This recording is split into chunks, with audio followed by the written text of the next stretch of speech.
بسم الله الرحمن الرحيم.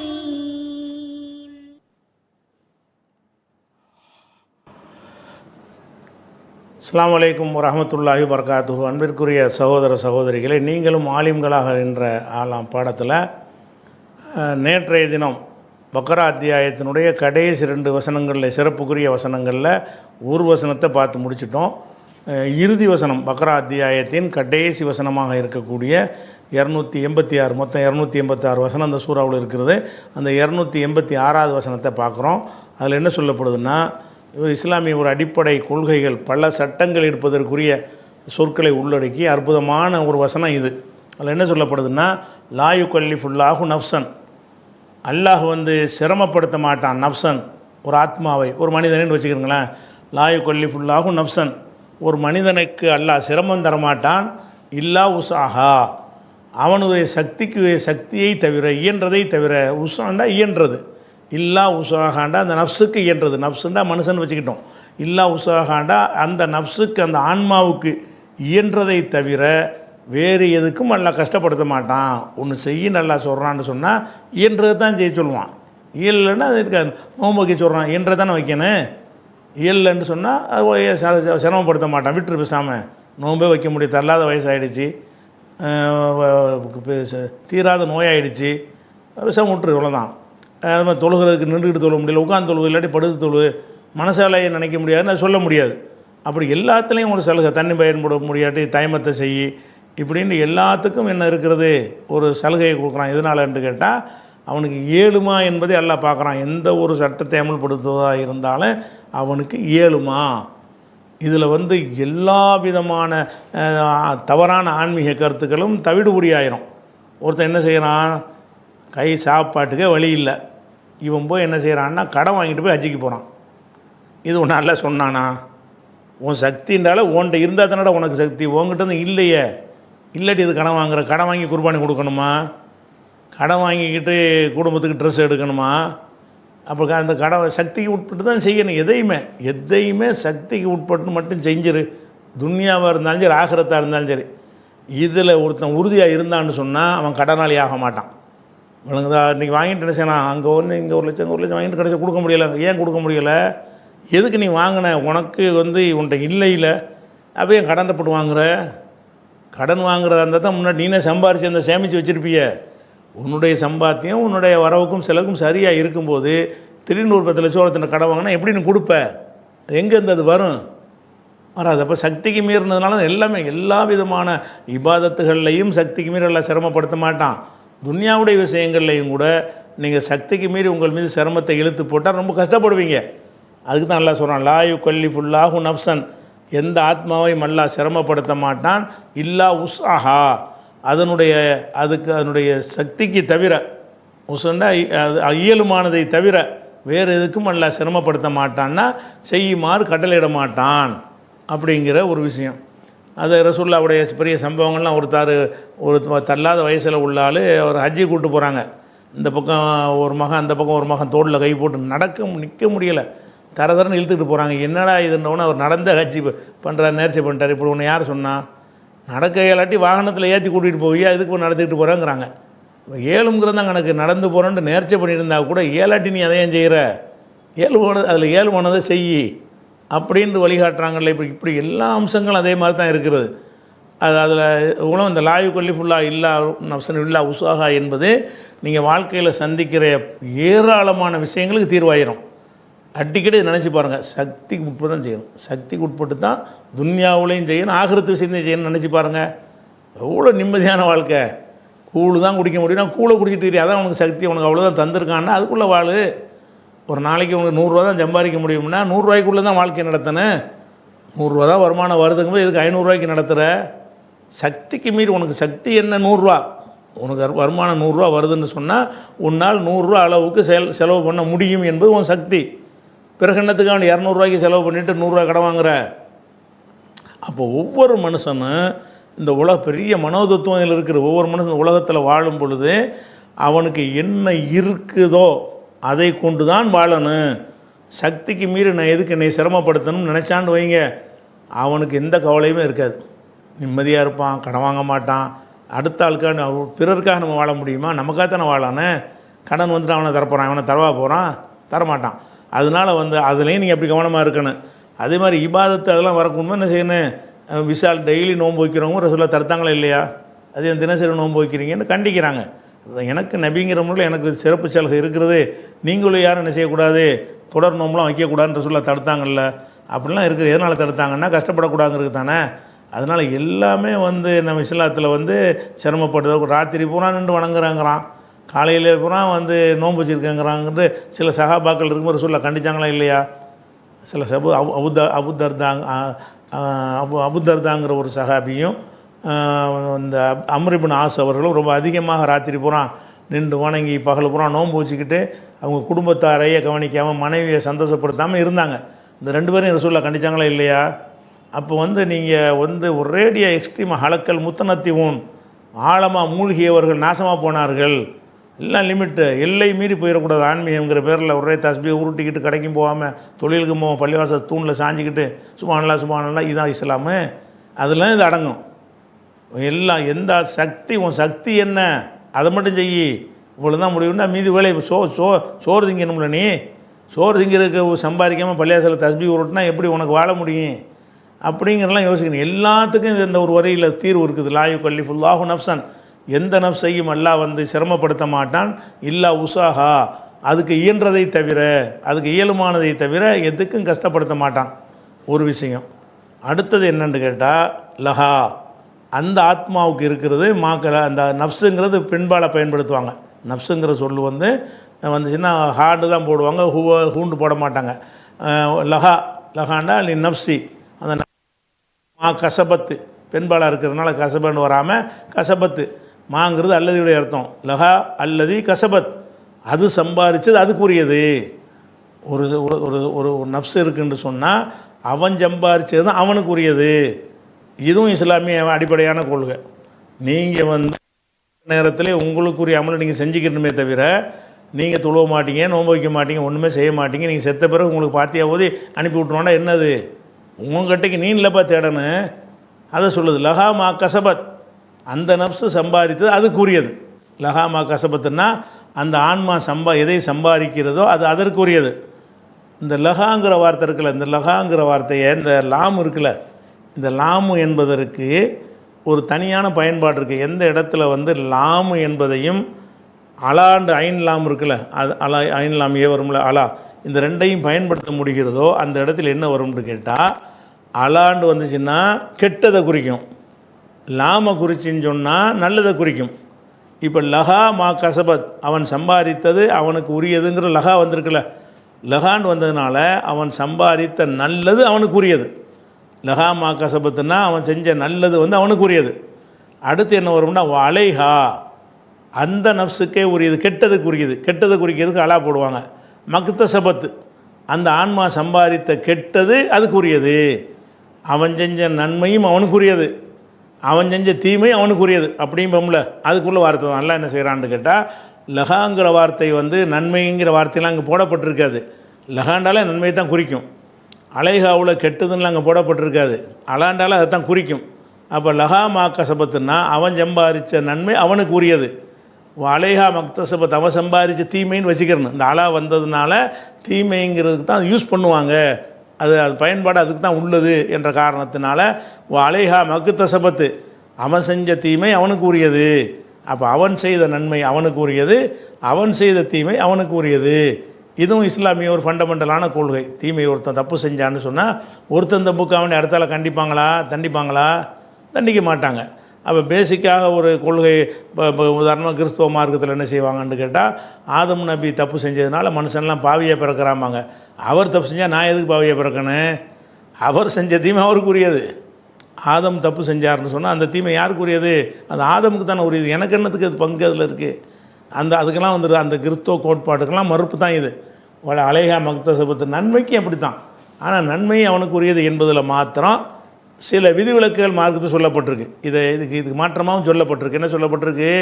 ஒருத்தன் நோன்பு ஹஜ்ஜி கடமையாக இருந்து ஹஜ்ஜி செய்யாமல் மூத்தாயிட்டான்னு சொன்னால் அவனுக்காக பிறர் செய்யலாம். பிறர் செய்யக்கூடாது. பொதுவாக அடுத்தவனுக்காக பிறர் செய்யவே கூடாது. எந்த ஒரு நஃபிலான வணக்கங்கள் செய்யக்கூடாது. அவன் விட்ட தொழுகையில் நீ நிறைவேற்றக்கூடாது, எதுவுமே செய்யக்கூடாது.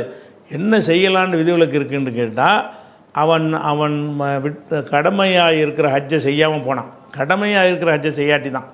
அவனுக்கே கடமை இல்லாமல் போய் சேர்ந்துட்டான்னா அவனுக்கு நீங்கள் ஹஜ்ஜி செய்ய முடியாது. நல்ல வசதியாக இருந்தார் உங்கள் அப்பா, ஹஜ்ஜி செய்யலை, கடமையாக இருந்துச்சு, அந்த நேரத்தில் மௌத்தாயிட்டாருன்னு சொன்னால் நம்ம பாப்பாவுக்கு ஹஜ்ஜி கடமையாக இருந்து செய்யாமல் போயிட்டாரு, அவருக்காக நம்ம செய்வோங்கிறோம். இந்த இடத்துல என்ன வருதுன்னு இது ரசூலுல்லாஹ்ட்ட கேட்கும்போது செஞ்சுக்கேங்கிறாங்க. தகப்பனாருக்காக நான் ஹஜ்ஜி செய்யலாமான்னு கேட்கும் பொழுது அவர் மீது கடை இருந்தால் நீ தான் நிறைவேற்றுவாய், அதனால் நீ செஞ்சுக்கேங்கிறாங்க. அப்போ அதில் என்ன வழங்குதுன்னு கேட்டால், அந்த ஒருத்தருக்காக இன்னொருத்தர் செய்யக்கூடாதுங்கிறதுக்குல அதில் ஹஜ்ஜி மட்டும் விதிவிலக்காக இருக்கும். அது என்ன ஹஜ்ஜி? கடமையான ஹஜ்ஜி. அதுவும் யார் விஷயத்தில் விதிவிலக்கு? யார் அவனுக்கு உறவினராக இருக்கிறார்கள், அவனுடைய கடனை தீர்க்க கடன் பட்டிருக்கிறார், அவங்களுக்கு தான் கடமை. எங்கள் வாப்பாவுடைய ஹஜ்ஜை வந்து எவனோ ஒருத்தன் வந்து நிறைவேற்றலாம்னா நிறைவேற்ற முடியாது. என் தகப்பனுடைய ஹஜ்ஜை வாரிசாக வரணும்ல. என் தகப்பனார் ஹஜ்ஜி கடமையாக இருந்து மூத்தாயிட்டார், நான் செய்யலாம் அவருக்கு. அது ஒருத்தர் சுமையை ஒருத்தர் சுமக்கிற மாதிரி வந்தாலும் அந்த பொதுவான விதியிலேருந்து இந்த ஹஜ்ஜி மட்டும் விதிவிலக்காக இருக்கிறது. அதுவும் எல்லாரும் செய்ய முடியாது, நான் தான் செய்யணும். அவர் கடமையாக இருந்தால் தான் செய்யணும், வாரிசாக இருந்தால் தான் செய்யணும். அப்படி ஒன்று இருக்குல்ல, இதெல்லாம் விதிவிலக்கு. நோன்புக்கு அது மாதிரி சொல்கிறாங்க. கட்டாய கடமையான நோன்பு ஒருத்தர் கடமையாக இருந்து மண்மாத்த வாழை ஹிசவ் முன் மாத்த அன்ஹு வலியுகு, ஒருத்தனுக்கு நோன்பு கடமையாக இருக்கும் நிலையில் மௌத்தாயிட்டான்னு சொன்னால் அவனுடைய பொறுப்பாளர் அவனுக்காக நோன்பு நோக்கலாம்.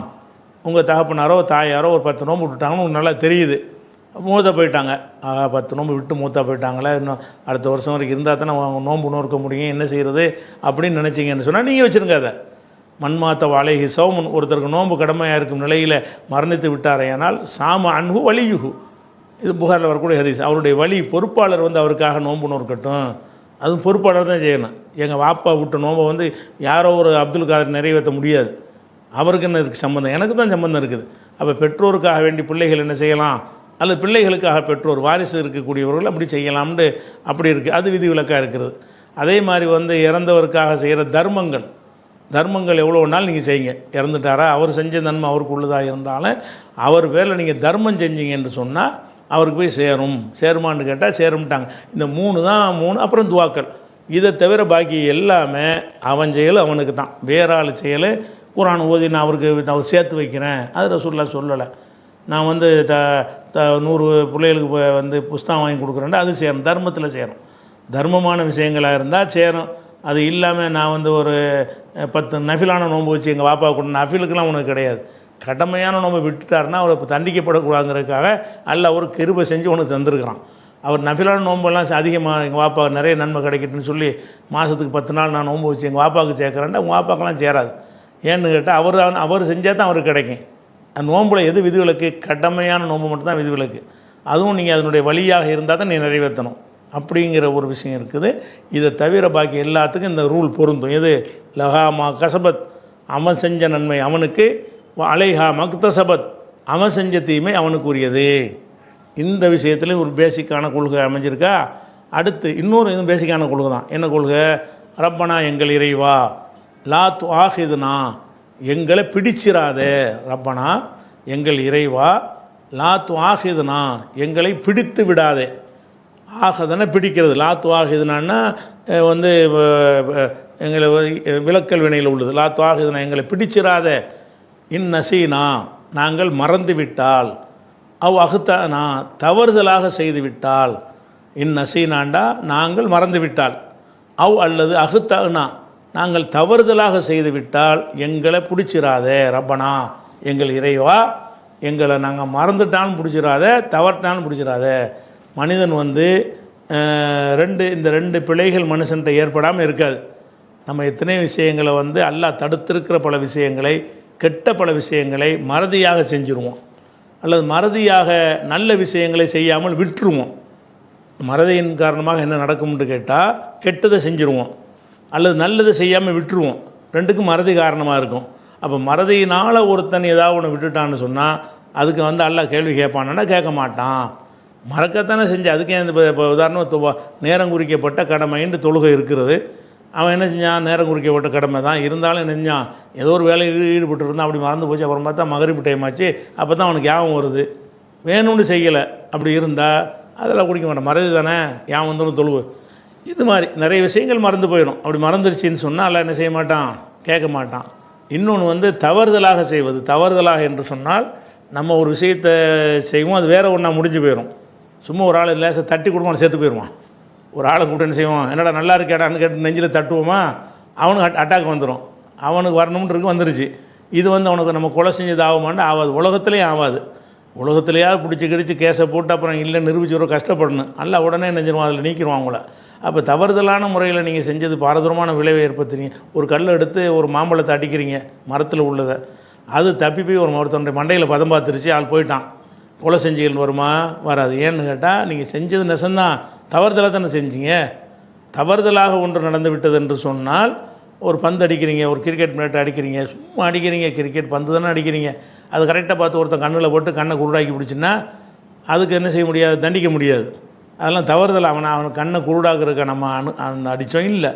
அப்போ அகுத்தாகனா அல்லது நாங்கள் தவறுதலாக ஒன்றை செய்து விட்டால் எங்களை பிடிச்சிடாத அப்படின்னு சொன்னால் இறைவன் பிடிக்க மாட்டான்னு அர்த்தம். பிடிச்சிடாதன்னு நல்லா நம்ம கற்று தந்தால் என்ன அர்த்தம், இந்த மாதிரி விஷயம் அப்படி ரசூல் ஹதீஸ்லையும் சொல்கிறாங்க, ருஃபியா நும்மத்தி அல் ஹத்தோ ஒன் நிசியான், தவறுதலாக செய்வதும் மறதியும் எனது உம்மத்துக்கு மன்னிக்கப்பட்டு விட்டது. நீங்கள் இந்த உம்மத்துக்கும் எல்லாத்துக்கும் தான் மன்னிக்கப்படும். ரசூலுல்லாஹ்வுக்கு இதை சொல்கிறாங்க, ருஃபியா நும்மத்தி, எனது உம்மத்துக்கு, மற்றவங்களுக்குலாம் வந்து அது மன்னிக்கப்படாமல் போகும்போது அப்படி எல்லாத்துக்கும் மன்னிக்கப்படும். இது ஒரு இதுக்காக சொல்கிறாங்க, ஒரு சிறப்புக்காக மாதிரி சொல்கிறாங்க. ருஃபியா உம்மத்தி, எனது உம்மத்துக்கு மன்னிக்கப்பட்டு விட்டது. அல் ஹத்தவு, பிழையாக செய்வதும், ஒன் நிசியானும், மறதியாக செய்வதும் மன்னிக்கப்பட்டு விட்டது என்று சொல்கிறாங்கல்ல. அது மன்னிக்கப்பட்டு விட்ட காரணத்தினால தான் அல்லாஹ் என்ன செய்கிறான்டா, என்கிட்ட ஒரு கோரிக்கை வச்சு கேட்குறான். என்ன செய்யணும், அடிக்கடி எல்லாம் மறந்துட்டு நான் எதாவது செஞ்சுட்டா என்னை பிடிச்சிடாத, அல்லது தவறுதலாக நான் செஞ்ச ஒரு பிழையாக முடிஞ்சிருச்சுன்னு சொன்னால் அதுக்கு என்னை தண்டிச்சிடாதேன்னு ஒரு கேள்வி துவாசையை சொல்கிறான்னு சொன்னால் அல்ல அதை ஏற்றுக்கிறவான்னு அர்த்தம், உங்களை தண்டிக்காமல் விட்டுருவான்னு அர்த்தம். இதுவும் இஸ்லாத்தினுடைய ஒரு பேசிக்கான கொள்கை. மறதிக்கும் தவறுதலுக்கும் தண்டனை இல்லை அப்படிங்கிற ஒரு விஷயம். ஆனால் மறதிக்கு தண்டனை இல்லைங்கிற விஷயம் அல்லாஹ்வுடைய விஷயத்துக்கு தான் பொருந்தும், துன்யாவுக்கு பொருந்தாது. ஏன்னு கேட்டால் துன்யாவில் வந்துக்கிட்டு நான் மறதியாக செஞ்சேன்னா கோர்ட்டில் விட்டுருவானா, செஞ்சது தான் வழங்குதா. தவறுதலுக்குன்னா விடுவான்.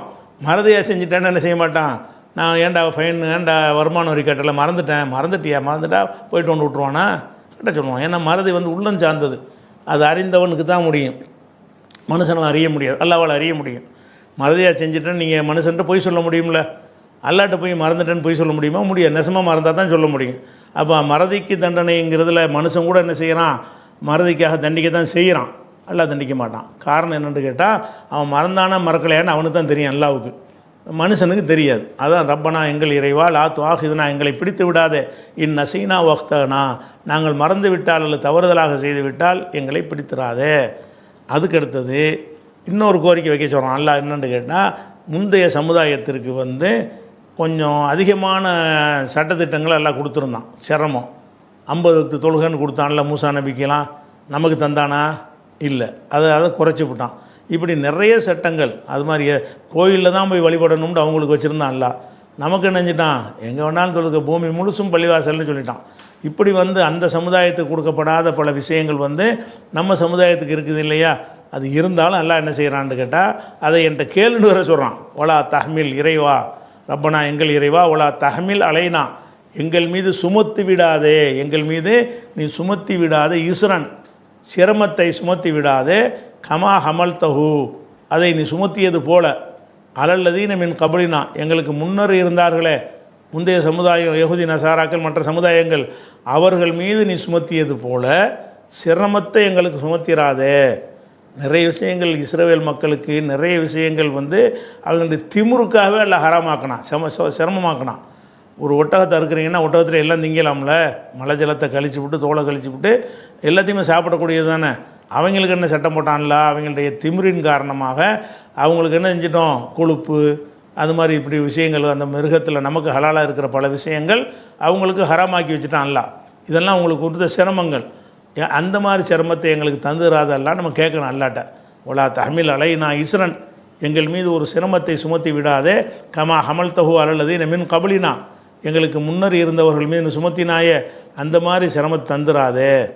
அதே மாதிரி ஒலா துஹம்மில்னா எங்களை சுமத்தி விடாதே, எங்கள் மீது சுமத்தி விடாதே, மாலா தாக்கத்தலனா பிஹி எதற்கு எங்களுக்கு தாக்கத்தனா சக்தி, எதற்கு எங்களுக்கு சக்தி இல்லையோ, லா தாக்கத்தை இல்லைனா எங்களுக்கு சக்தி இல்லையோ, பி எதற்கு எந்த விஷயத்திற்கு எங்களுக்கு சக்தி இல்லையோ அந்த ஒன்றை எங்கள் மீது சுமத்திராத.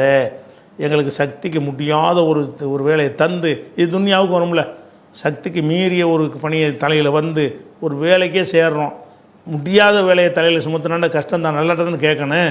யாரெல்லாம் எங்களுக்கு எதை கொடுத்தாலும் தாங்க முடியாத தந்துடாத, தாங்கிறத கொடு. ஒரு வேலையை கொடுத்தாலும் சரி, ஒரு படிப்பை கொடுத்தாலும் சரி, ஒரு தொழிலை கொடுத்தாலும் சரி, என்னத்தை நீங்கள் கொடுத்தாலும் சரி, எங்களுக்கு தாங்க முடியாத தந்துடாதே. எவ்வளோ ஹம்மில்னா எங்களை சுமக்க செஞ்சிடாதே. மாலா தாக்கத்திலனா பிஹி எதை பற்றி எங்களுக்கு தாக்கத்து இல்லையோ, அது ஆற்றல் சக்தி இல்லையோ அதை சுமத்தி விடாதே. வாஃபு அண்ணா எங்களை அலட்சியப்படுத்திரு. வகஃபிர்லனா எங்களை மன்னிச்சிரு. மன்னிக்கிறதுன்னு சொன்னால் தவறுன்னு சொல்லி கேட்டே இத்தனை தப்பு செஞ்சியா அப்படிங்கிறது மன்னிக்கிறது. அலட்சியப்படுத்துறதுன்னா கண்டுக்காமல் விட்டுருது. பேசாமல் எங்களுடைய தவறுகளை கண்டுக்காமல் விட்டுருவா. ரெண்டுக்கு மன்னிப்பு தான். தமிழில் என்ன செய்வாங்க, வகுஃப் அண்ணாண்டால் மன்னிப்பாயாக, வகுஃபில் அண்ணாண்டால் மன்னிப்பாயாகன்னு சொல்லுவாங்க. ஆனாலும் ரெண்டு மன்னிப்புக்கு வித்தியாசம் இருக்குது. ஒரு மன்னிப்பு என்னன்னு கேட்டால் அவன் தவறை சொல்லி காட்டி அதுக்குன்னு மன்னிக்கிறது. இன்னொன்று என்னென்னு கேட்டால் அதை கண்டுக்கிற பேசாமல் விட்டுருது. அவன் செஞ்சுக்கிட்டு அதை தெரியாத மாதிரி இருந்துக்கிறது, அலட்சியப்படுத்திடுறது. அலட்சியப்படுத்தும் பெரிய மன்னிப்பு தானே. அப்படியெல்லாம் கேட்பான். மறுபடியும் நாள் என்ன செய்வான், இதை செஞ்சியா நீ அதை செஞ்சியா அப்படின்னு சிலர்கிட்ட கேட்பான். ஆமாம்பாங்க, முடிஞ்சு போச்சு கதை, பெரிய பட்டியலெல்லாம் போட்டுருவான். கடைசியில் என்ன செய்வான்ல, நீ உலகத்தில் மறைச்சிட்டன்ல, இப்போ மறைச்சின போட சொர்க்கத்துக்குன்றான். அப்படி என்ன செய்வான், அல்லா யாருக்கும் தெரியாமல் மறைச்சிடுறான், அலட்சியப்படுத்திடுறான். அது ஒரு வகை. அல்லது என்ன செய்கிறான், மன்னித்து விடுவது ஒரு வகை. அப்போ வஃபான்னா எங்களை தங்களுடைய தவறுகளை அலட்சியப்படுத்தி மன்னிப்பாயாக, அலட்சியப்படுத்தி மன்னிப்பாயாகன்னு வச்சுக்கிறோங்க. வஃபிர்லனா எங்களை மன்னிப்பாயாக, வரஹம்னா எங்களுக்கு ரஹமத் செய்வாயா, அருள் புரிவாயாக. அந்த மௌலானா நீ தான் எங்களுடைய மௌலா. மௌலாண்டா எஜமான். மௌலாவுக்கு என்ன அர்த்தம்னா எஜமான் என்று அர்த்தம். இந்த மௌலாங்கிற சொல்லு அரபு மொழியில் பல முரண்பட்ட பல அர்த்தத்துக்கு சொந்தமானது. மௌலான்னா எஜமான்டு அர்த்தம். எஜமான்டு அர்த்தம் வைக்கிறதா இருந்தால் அல்லாவுக்கு தான் சொல்லணும். அல்லா தான் நமக்கு எஜமான். அல்லது மௌலாவுக்கு இன்னொரு எஜமான் இருக்குது. என்ன எஜமான்னா, காசு கொடுத்து வாங்கினாங்கல்ல அவரே மௌலான்னு சொல்லலாம். நம்ம அந்த காலத்தில் அடிமையாக இருக்கிறோம், நம்மளை ஒருத்தன் விலை கொடுத்து வாங்கியிருக்கிறான், அவருக்கு நான் மௌலா, எனக்கு அவர் மௌலான்னு சொல்லலாம். ஏன்னு கேட்டால் எனக்கு முதலாளி எஜமானனாக இருக்கார். அப்போ மௌலாங்கிற வார்த்தை படைத்த ரப்புக்கும் சொல்லலாம். நமக்கு இப்போ தான் அந்த எஜமான் கிடையாது, அடிமை இப்போ கிடையாது. நீங்கள் அடிமையாக இருந்து நீங்கள் ஒரு ஆள் உங்களோட விலைக்கு வாங்கி வச்சுருந்தான்னு வைங்க, அவனை நீங்கள் மௌலானான்னு சொல்லலாம். ஏன்னாட்டா அவன் தானே உங்களுக்கு எஜமானாக இருக்கான், துன்யாவில் எஜமானாக இருக்கான். அல்லாவே மௌலானாங்கலாம். இது மௌலாவுடைய அர்த்தம். மௌலானாண்டா மௌலாண்டா எஜமான், மௌலானாண்டா எங்கள்ங்கிறதுக்காக சேர்க்குறது. மௌலானாண்டா எங்கள் எஜமான். அப்போ எங்கள் எஜமான்கிற சொல்லுக்கு எஜமான்கிற அர்த்தம் இருக்குது. எஜமான்னு சொன்னால் அல்லாவையும் குறிக்கும். அதே மாதிரி நீங்கள் விலைக்கு வாங்கப்பட்டு இருந்தால் உங்களுடைய வாங்கிய அந்த முதலாளியும் குறிக்கும். அது ஒரு அர்த்தமாச்சா. அதே மௌலாவுக்கு அடிமைங்கிற அர்த்தம் இருக்குது. நேர் மாற்றமான அர்த்தம். நான் ஒரு ஆள் அடிமையை வச்சுருக்கேன்னு வைங்கலாம், இவர் என்னுடைய மௌலான்னு சொல்லலாம். மௌலாக்கு முதலாளின்ற அர்த்தம் இருக்கிற மாதிரியே அடிமைங்கிற அர்த்தம் இருக்குது. நேர் மாற்றமான அர்த்தம். சந்தர்ப்பத்தை வச்சு விளங்கிக்கிடுவோம். எந்த இடத்துல யூஸ் பண்ணப்படுது அப்படிங்கிறத வச்சு இது அடிமையை சொல்லுது, இது எஜமான சொல்லுதுன்னு விளங்கிக்கிடுவோம். அப்படி ஒரு அர்த்தம் இருக்குது. அது மாதிரி மௌலான்னு சொன்னால் ஒருவனுக்கு பொறுப்பாளர். என்னுடைய காரியத்துக்கு ஒரு ஆள் பொறுப்பாக இருக்காருன்னு வைங்க, அவர் மௌலா எனக்கு அப்படின்னா நம்ம மேனேஜர் இவர் தான். நம்ம காரியத்துக்கு பொறுப்பாளராக இருக்கிறார்ல, அந்த பொறுப்பாளருங்கிற ஒரு வகையில் என்ன செய்யலாம், மௌலாங்கிற வார்த்தையை யூஸ் பண்ணிக்கிடலாம். நண்பன், மௌலாண்டா இது நண்பன், நண்பன்கிற அர்த்தத்தில் நம்ம யூஸ் பண்ணிக்கிடலாம். அது இருக்குது அரபில். அப்போ மௌலானாண்டா அதே நேரத்தில் நம்ம காலத்தில் என்ன செய்கிறாங்கன்னா அந்த அஜர்த்துமார்களை பற்றி மௌலானாங்கிறாங்க. வாங்க மௌலானா, போங்க மௌலானாங்கிறாங்க. எந்த அர்த்தம் நீ சொல்கிற, இதில் எதாவது அர்த்தம் பொருந்துமா? உனக்கு அடிமை அவர் அடிமை இல்லை, அல்லது உனக்கு விலை கொடுத்து வாங்கின ஒரு எஜமானா அந்த மௌலாவும் இல்லை.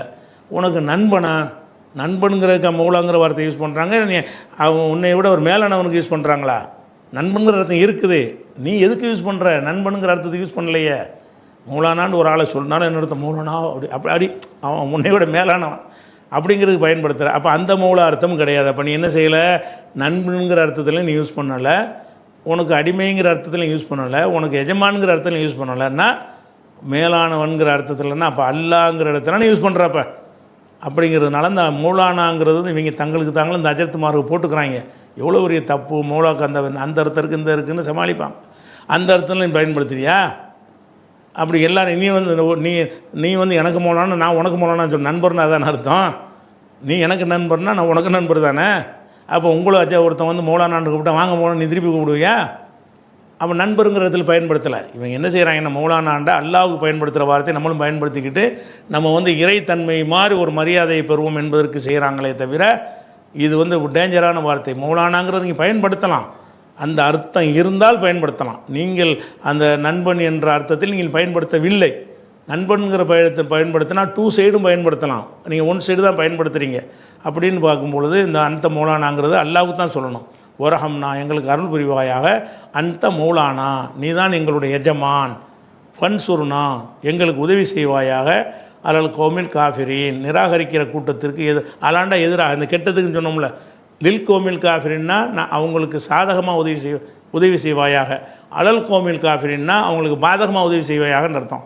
ஃபன்சுர்னா எங்களுக்கு உதவி செய்வாயாக, அலல் கோமில் காஃபிரின் நிராகரிக்கிற சமுதாயத்துக்கு எதிராக, நிராகரிக்கிற சமுதாயத்தின் மீது உதவி செய்வாயாகன்ற அர்த்தம் வழங்கலே இல்லை. இந்த அலான்னு வந்துட்டாலே என்ன வரும்னா அவங்களுக்கு எதிராக எங்களுக்கு உதவி செய்வாயா, ஃபன்சுர்னா எங்களுக்கு உதவி செய்வாயாக, அலல் கோமில் காஃபிரின் காஃபிரான கூட்டத்திற்கு எதிராக எங்களுக்கு உதவி செய்வாயாகங்கிறது 286 பக்ராவுடைய சூறாவின் கடைசி வசனம். இதில் நிறைய நான் சொன்னதை விட இன்னும் அதிகமான பல சட்டங்கள் இதுக்குள்ளே அடங்கி இருக்கிறது. பல பிரச்சனைகளுக்கு தீர்வும் இதில் அடங்கி இருக்கிறது. இதோட பக்ராவில் அல்லாவுடைய பெரிய அருளால் வந்து சூரத்துல் பக்ராவை நம்ம நினைச்சிட்டோம், ஒரு சொல்லுக்கு சொல்லு வார்த்தைக்கு வார்த்தை கிராமரோடு பார்த்து முடிச்சிட்டோம். சில விஷயங்களுக்கு கிராமர் சொல்லாமல் நம்ம போயிட்டுருக்கிறோம்டா என்ன காரணம்னு கேட்டால் அந்த சொல்லு பலமுறை வந்திருக்கும், சொல்லியிருப்போம், அதுக்கு தான் வேகமாக போகிறோமே தவிர மற்றபடி எல்லாமே உங்களுக்கு சொல்லப்பட்ட விஷயங்கள் தான். அப்போ கிராமர் அடிப்படையில் எதை வாசித்தாலும் உங்களால் அர்த்தம் சொல்ல முடியுங்கிற அளவுக்கு இந்த பக்ராவின் மூலம் பார்த்துட்டோமா. அடுத்து இன்னொரு சூறாவையும் பார்த்துட்டு வேறு பாடத்துக்கு வேண்டாம் போய்க்கிறோம். என்ன அடுத்த சூறா என்னன்னு கேட்டால் பக்ராவுக்கு அடுத்தது வந்து 3வது சூறா ஆல இம்ரான்.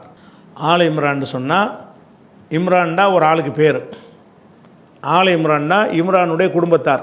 ஆளுங்கிற வார்த்தை வந்து நம்ம தமிழ் ஆளுங்க நம்ம ஆளுங்கிறாங்களா அது மாதிரி தான். ஆல இம்ரான்டா இம்ரானுடைய ஆளுக்க. இந்த ஆளுங்கிற வார்த்தை வந்து தமிழ்லையும் இந்த சொல் இருக்கிறது, அந்த சொல் எந்த அர்த்தத்தில் தமிழில் இருக்கிறோ அதே அர்த்தத்தில் அரபிலையும் இருக்குது. ஆள் இம்ரான்டா இம்ரானுடைய ஆட்கள். நம்மளும் என்ன செய்வோம், நம்ம ஆள் தாங்கிறோம்ல, அந்த மாதிரி தான். ஆள் இம்ரான்னா இம்ரானின் குடும்பத்தார், இம்ரான் என்ற ஆளுடைய குடும்பத்தார் அப்படின்ட்டு இந்த சூறாவுக்கு பேர். இந்த சூறாவுக்கு பேர் வந்து ரசூலுல்லாஹ் ஆல இம்ரான்னு சொல்லியிருக்கிறாங்க. எல்லா சூறாவுக்கும் சொன்னதில்லை, சில சூறாக்களுக்கு அந்த சூறாவுடைய பெயர்களை ரசூலுல்லாஹ் சொல்லியிருக்கிறாங்க. பல சூறாக்களுக்கு வந்து மக்களாக சிந்தித்து பார்த்து, மக்கள்னு நம்ம இல்லை, அந்த வஹி இறங்கின காலத்துக்கு அடுத்த காலத்தில் வாழ்ந்த உஸ்மான் காலத்துடைய மக்கள் சிந்தித்து பார்த்து அதுக்கு அந்த சூறாவுக்கு இப்படி பேர் வைக்குவோன்னு வச்சுருக்கிறாங்க. ஆனால் இது வந்து ஹதீஸில் இருக்கிறது. என்ன பக்ரா ஓதினார்கள், அப்புறம் ஆல இம்ரான் ஓதினார்கள்னு இந்த சூறாவை பற்றி ஆல இம்ரான் சொல்லியே என்ன செய்யும் ரசூலுல்லாஹ் சொல்லுவாங்க, ஏன்ப்பா நீ ஆல இம்ரான் பக்ராவெலாம் இதுக்கு ஓதுற, சின்ன சூறா ஓதலாமே அப்படின்லாம் கேட்பாங்க. அப்போ பக்ராங்கிற பேரில் சூறா இருந்தது, ஆல இம்ரான்ங்கிற பேரில் அந்த பேர் ரசூலுல்லாஹ் கொடுத்துன்னு விளங்கிடுது. இந்த சூறாக்களுக்கு பேர் வைக்கிறத பொறுத்த வரைக்கும் என்ன அடிப்படையில் பார்ப்பாண்டா, எந்த ஒரு புஸ்தகத்தை பேர் வைக்கிறதா இருந்தாலும் அதில் ஒட்டுமொத்த உள்ளடக்கம் என்னன்னு பார்த்து அதுக்கு பேர் வைப்பாங்க. இப்போ தொழுகைங்கிற ஒரு புக்கு எழுதுகிறோம், உழுவை பற்றி உழு செய்கிறது, குளிக்கிறது, தயமம் செய்கிறது, சைதா சஹவு, ஜமாத்து தொழுகை, ஜும்மா தொழுகை, பெருநா தொழுகை, இப்படின்னு பல விஷயங்களை உள்ளடக்கி ஒரு புஸ்தகம் எழுதுனோம்னா தொழுகை சட்டங்கள்னு பேர் வச்சுருவோம். அனைத்தையும் உள்ளடக்கம் அந்த புஸ்தகத்துக்கு வைக்கிற பேரில் என்ன செஞ்சிடறேன், இந்த உள்ளடக்கம் தான் இதில் இருக்குதுன்னு நமக்கு காட்டிடும். அப்படி தான் புத்தகங்களுக்கு பேர் வைப்பாங்க. இது வந்து எழுத்தாக கொடுத்த புத்தகம் கிடையாது, இது வந்து பேசுனதை புஸ்தகம் ஆக்கியிருக்கிறோம், உரையாடல் புத்தகம் ஆக்கப்பட்டிருக்கு. அதனால் இந்த ஆல இம்ரான் சூறாவில் இந்த சூறாவுடைய மொத்த சாராம்சமே இம்ரான் ஆல இம்ரான்ங்கிற ஒரு அடிப்படையில் இருக்குமா, இம்ரான் குடும்பத்தாரை சுற்றி வருமானு அப்படிலாம் வராது. இம்ரான் என்று ஒரு ஆள் இருந்தார், அவரை பற்றி ஒரு சின்ன ஒரு இடத்துல குறிப்பிடப்படுகிறது. இம்ரான் ஒரு ஆள் இருந்தார்னு சொல்லி அவரை பற்றி வந்து இந்த சூறாவில் ஒரு இடத்துல குறிப்பிடப்படுது. அப்படி குறிப்பிடப்படுறதுனால நாளை இம்ரானுடைய குடும்பம்னு வச்சுருவோம் பேர், அவ்வளோதான், சும்மா அடையாளத்துக்கு தான். இந்த சூறாக்களுக்கு வச்ச பேர் பக்ரா பேர் எதுக்கு வச்சாங்க, பக்ரான்னு பேர் வச்சோம்னா இந்த மொத்த பக்ரா சூறாவிலையும் மாட்டை பற்றியும் மாட்டுடைய சிறப்பை பற்றியும் மாட்டுடைய வளர்க்குறதை பற்றியும் அதை விற்கிறதை பற்றியும் விவசாயத்தை அதை பற்றியே பேசப்படுது. ஒரு சம்பவம் நடந்துச்சு, மாட்டை இருக்க சொன்னால் அது அப்படின்னு ஒரு 2 வசனம் வருகிறது, அந்த விஷயத்துக்கு வச்சு பக்ரான்னு பேர் வச்சுவிட்டாங்க. பேர் வச்சு சும்மா அடையாளத்துக்கு தான். மற்ற பேர்கள் வைப்பதெல்லாம், நூல்களுக்கு பேர் வைப்பதெல்லாம் அடையாளத்துக்கு இல்லை, அந்த கருத்தை புத்தகத்தினுடைய சாராம்சத்தை சொல்வதற்கு பேர் வைப்பாங்க. குரானில் உள்ள சூறாக்களுடைய பேர் எல்லாமே என்னென்னு நாசுன்னு பேர் இருக்குன்னு கடைசி சூறாவுக்கு 114வது சூறாவுக்கு என்னது நாசு சூறான்னு பேர். மனிதன் சூறான்னு மனிதனை பற்றி உள்ளதெல்லாம் அதில் இருக்குது. அதில் மனிதன் யாரோ எப்படி படைக்கப்பட்டான் அவனுடைய சும்மா 3 வரியில் 4 வரியில் உள்ள ஒரு சூறா அது. அதில் மனிதனை பற்றி ஒன்றுமே கிடையாது. ரப்புன் நாசுன்னு வருது, அவ்வளோதான். மனிதர்களின் இறைவன்ட்ட பாதுகாப்பு தேடுறேன்னு அதை வச்சு நாசுன்னு பேர் வச்சாங்க. குரானுடைய சூறாக்களுடைய பெயர்கள் பூராவுமே அதை அந்த நீங்கள் அர்த்தத்தைலாம் நீ நாடக்கூடாது. ஆலை இம்ரான்டா இந்த சூறாவில் இம்ரானுடைய குடும்பத்தாரை பற்றின வரலாறு, அவங்களுடைய சிறப்பு, மொத்தமாக அதை பற்றி தான் இது பேசப்படுது அப்படின்ற அடிப்படையில் ஒரு சூறாவும் பேர் வைக்கப்படலை. எதை பற்றி தான் பேர் வைக்கப்படும்? சூறானா அதுக்கு ஒரு தனி ஒரு பேர் வேணும்ல, அதுக்கு எதையாவது வைக்கணும்னா இதில் இம்ரான் ஒரு ஆளை பற்றி பேசப்படுது. அந்த பேசப்பட்டதுனால ஆலை இம்ரானுடைய குடும்பத்தார் அப்படின்ற பேரை வந்து நம்ம வச்சுக்கிட்டோம். மக்களுக்கு ஏன் வந்துடுவோம் இந்த இம்ரானை பற்றி பேசப்படுமா, அவ்வளோதான். அதனால் சூறா மொத்தத்துக்கும் ஆலை இம்ரானுக்கு சம்மந்தம் கிடையாது. சூறாவுடைய சில வசனத்துக்கு ஆலை இம்ரானுக்கு சம்மந்தம் இருக்குங்கிறத விளைவிக்கிறேன்னு இப்போ ஆலை இம்ரானுக்குள்ளே நம்ம என்ன செய்வோம், அடுத்த வாரத்திலேருந்து போவோம்.